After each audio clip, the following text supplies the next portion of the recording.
Cyber अपराधी द्वारा trading के नाम पर बीएसएनएल के रिटायर्ड अधिकारी के साथ 1 करोड़ 4 लाख की धोखाधड़ी की वारदात सामने आई। पूरे घटनाक्रम में साइबर क्राइम द्वारा जिन बैंक अकाउंट में रुपए ट्रांसफर हुए थे उन्हें सीज करा चुका है और फरियादी को 25 लाख रुपए की राशि वापस भी करवा दी गई है। दरअसल मध्य प्रदेश में साइबर अपराध के नए तरीके के साथ पुराने तरीकों से लगातार धोखाधड़ी के मामले सामने आ रहे हैं और ऐसा ही ताजा मामले में crime branch additional DCP Rajeev Dhandotiya द्वारा बताया गया कि बीएसएनएल के रिटायर्ड अधिकारी को ईशानी मेहता नामक एक महिला का व्हाट्सएप पर कॉल आया था और इसके बाद उनके द्वारा एक अन्य व्यक्ति से बातचीत कराई गई और शेयर मार्केट में ट्रेडिंग के नाम पर डीमैट अकाउंट खुलवाया गया था और व्हाट्सएप पर एक लिंक भी दी गई और फर्जी लिंक में अकाउंट दर्शाने लगा और इस अकाउंट में उनके रुपए अधिक दिखने लगे थे। अधिकारियों का कहना है कि जो लिंक ऐप के माध्यम से ओपन हुई थी उसमें उनके द्वारा जो 5,000 शुरुआत में लगाए थे 25,000 के रूप में दिखने लगे थे और इसी के आधार पर लालवश उन्होंने 1 करोड़ 4 लाख रुपए लगा दिए जो कि 9 करोड़ से अधिक की राशि दर्शा रहे थे।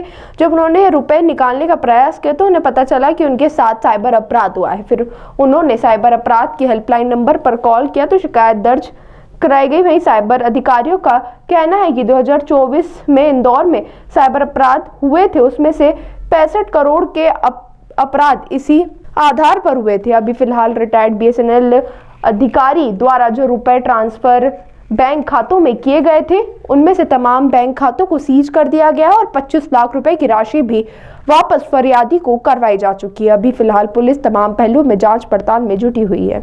क्राइम ब्रांच में एक एफआईआर रजिस्टर की गई है। फरियादी जो कि बीएसएनएल का रिटायर्ड अधिकारी है उसके द्वारा रिपोर्ट की गई थी कि उसके पास से एक मैसेज आया था ईशानी मेहता का व्हाट्सएप पर और ये पर्सनल मैसेज था। उसमें उसके द्वारा जब बातचीत की गई तो उसके द्वारा बताया गया कि शेयर ट्रेडिंग में वो इन्वेस्ट कराती है और वो चीफ मैनेजिंग जो कि पर्सनस होते हैं वो चीफ मैनेजमेंट ऑफिसर है जो कि इस तरह से शेयर में इन्वेस्ट कराती है।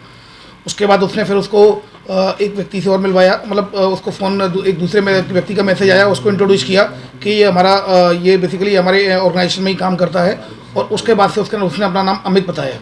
उसके बाद से फिर ये लोगों ने उसको व्हाट्सएप के ग्रुप में लिया। व्हाट्सएप के ग्रुप में लेने के बाद वहाँ पर उनको एक लिंक दी, जो लिंक लेने के बाद से फिर वो लिंक को इनके द्वारा लिंक को जब खोला गया तो लिंक में उनके द्वारा एक डमी ऐप डाउनलोड करा दिया गया, दूसरा उनको डीमैट अकाउंट खुलवाने के लिए बोला गया तो उसने डीमैट अकाउंट खोल लिया। ऐप के बारे में उनको ये बताया गया कि आपको इस ऐप में आप जो पैसा लगाएंगे उसका मुनाफा आपको इसी में दिखाई देगा, आप खुद ही उसमें देख पाएंगे और खुद ही उसको ऑपरेट करेंगे। तो उसका जो फरियादी था उसका विश्वास बन गया और उसने पहले 5,000 रुपये लगाए और 5,000 लगाने के बाद उसने देखा तो 5,000 के 25,000 रुपये हो गए। तब फिर उसको लगा कि ये प्रॉफिट वाला है तो धीमे धीमे करके उसने लगभग 1 करोड़ 4 लाख रुपए पूरा उसमें पूरा लगा दिया। तो ये पूरा अकाउंट में जब उसके जो डमी ऐप था उसमें दिखाया जा रहा था 9 करोड़ 27 लाख के करीब पूरा अमाउंट दिखाया जा रहा था। तब फिर उसने उसको निकालने की कोशिश की तो जब पैसा नहीं निकला तो उसने पूछा तो उन्होंने बताया कि आपको टैक्स देना पड़ेगा, इसमें 1 करोड़ 13 लाख का टैक्स लगता है। तब उसकी समझ में आया कि कहीं ना कहीं फ्रॉड है और तब फिर उसने यहाँ पर 1930 पे कंप्लेंट की। तत्काल क्राइम ब्रांच के द्वारा कार्रवाई करते हुए उसमें उसको सारे अकाउंट्सों को फ्रीज करा दिया गया जिन अकाउंटों में पैसा गया था। फिलहाल 25 लाख रुपए उसमें से अकाउंट में फ्रीज कराए जाकर आवेदक को दिलवा दिए है और चूंकि बाकी अलग अलग ऑल ओवर इंडिया के अकाउंट्स हैं तो इसमें क्राइम ब्रांच के द्वारा जांच के उपरांत इसमें एफआईआर रजिस्टर कर ली गई है अज्ञात आरोपियों के खिलाफ। इसमें जो नाम बताया गया ईशानी मेहता और अमित हिंदुजा, ये जो नाम बताया गया निश्चित रूप से कहीं ना कहीं ये फ्रॉडस्टर्स ये अलग परिवर्तित नाम होंगे। तो फिलहाल एफआईआर धोखाधड़ी की विभिन्न धाराओं में क्राइम ब्रांच पर रजिस्टर किया कर इन्वेस्टिगेशन में लिया गया है। ये बेसिकली ये ट्रेडिंग फ्रॉड है, ट्रेडिंग और ऑनलाइन इन्वेस्टमेंट फ्रॉड है, online tasking fraud, crypto currency में इन्वेस्टमेंट वाला फ्रॉड है। ऑल ओवर इंडिया में एनसीआरपी के अनुसार ये ऑल ओवर इंडिया में 2024 में नंबर 1 साइबर फ्रॉड था। लगभग 35% जो विक्टिम्स थे इसी साइबर फ्रॉड का शिकार हुए थे।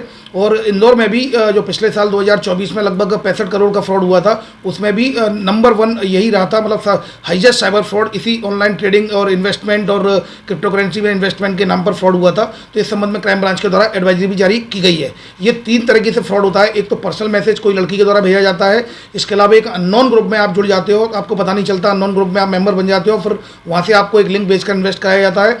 या फिर सोशल मीडिया के प्लेटफॉर्म पर विज्ञापनों के माध्यम से जो विज्ञापन आते हैं बीच बीच में जब आप सोशल मीडिया पर टाइम स्पेंड कर रहे होते हैं तो उनके माध्यम से भी आपके साथ ये फ्रॉड होता है। तो कभी भी सोशल मीडिया प्लेटफॉर्म पर जो विज्ञापन आते हैं उन पर भरोसा न दिखाएं, नंबर 2, आप जो भी पर्सनल मैसेज करता है उसको वेरीफाइड करें। और नंबर 3, कोई अननोन ग्रुप में अगर आपको ऐड करता है तो अपनी व्हाट्सएप की ग्रुप सेटिंग में जाकर कोई भी आपको अननोन व्यक्ति ना जोड़ पाए, उसके लिए केवल ओनली कॉन्टेक्ट्स कर दें, जैसे कि आप केवल आपसे जुड़े हुए लोग ही आपको ग्रुप में जोड़ पाएंगे। इस संबंध में क्राइम ब्रांच इंदौर के द्वारा एडवाइस जारी की गई है, आरोपियों की तलाश की जा रही है। ताज़ा खबरों के लिए सब्सक्राइब करें JSR टाइम्स और साथ ही नोटिफिकेशन पाने के लिए बेल आइकन को दबाएं।